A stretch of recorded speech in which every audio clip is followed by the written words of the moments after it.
Ni hao! We will discuss the presentation is all about Dinagyang Festival. In Chinese word is Tinayang Tiyo. Before we proceed, I will introduce myself. Ni hao! Hu chao! Marvi. So now, we will discuss the introducing of Dinagyang Festival in Iloilo City, Philippines. Dinagyang Festival is Philippine Sudates in English word is one of the biggest and world-class festival in here, Philippines. It traces the history of devotion to the Holy Child Jesus, popularly known to Filipino devotees as Senior Stolino. The festival also commemorates the arrival of the Malay settlers and the legendary border of Panay Island from the natives called Ati. Dinagyak season in Iloilo City is on the Yinyan Day. English word is first month of the year and highlighted with an Ati tribe competition every fourth Sunday of January. There is an official launching by mid-October of the previous year, signaling the start of preparation, especially for the tribes to practice for their performances in January of the next year.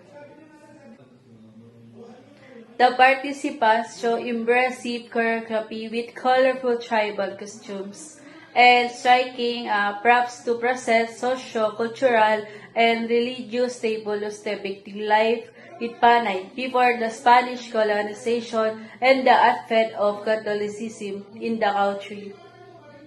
你好，我叫美娜。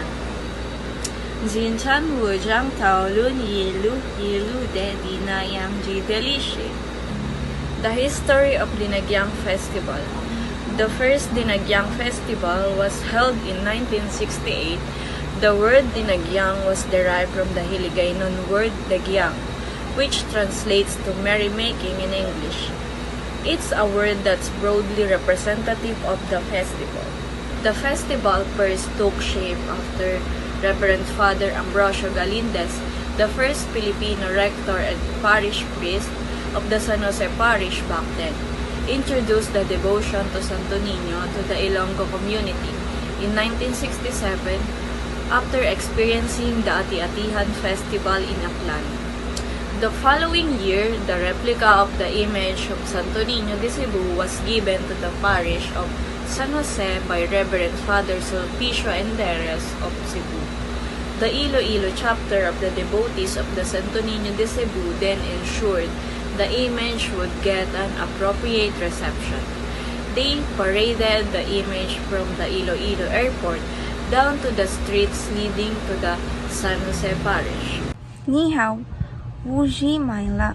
现在我要讨论Dinagyang Deliangjan。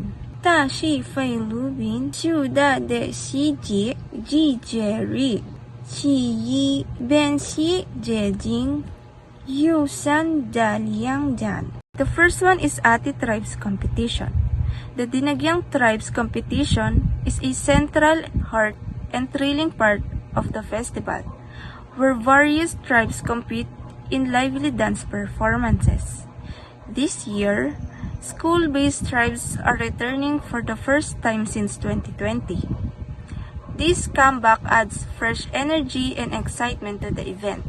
The dancers wear intricate costumes and body paint to resemble the Ati tribe and perform a choreography that tells a story of devotion and history. Their performance creates a visual spectacle that's both stunning and meaningful. The second one is Pluvial Procession.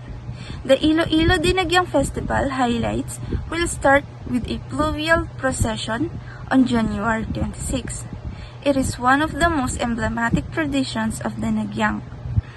During the parade, replicas of the image of Santo Niño, Iloilo's patron saint, are boarded on boats to sail along the Iloilo River, starting from Fort San Pedro down to Muel, Lonely Street.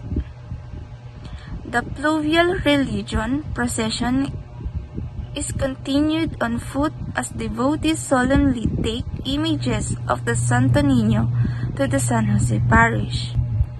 The third one is Dinagyang Illumination, floats parade of lights in Iloilo City. The Dinagyang Illumination is an innovative addition to the Dinagyang Festival. It transforms the traditional dance competition into a parade-type street dance and a procession of illuminated floats. This dynamic and engaging experience combines religious reverence with modern festivities. The tribes are tasked to create floats embellished with lights and local craftsmanship, representing how the Santo Niño has provided guidance and hope for Ilonggos throughout the pandemic. They are importance of Dinagyang Festival. The Dinagyang Festival is not only a celebration of culture but also a testament to the spirit of the Ilonggo people. It fosters unity, pride, and camaraderie among the community, as well as attracts visitors from all corners of the globe.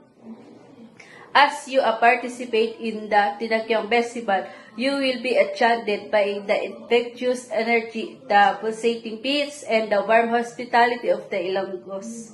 It's an experience that leaves a lasting impression and creates cherished memories of the vibrant and dynamic spirit of Iloilo City. Jujoyong City.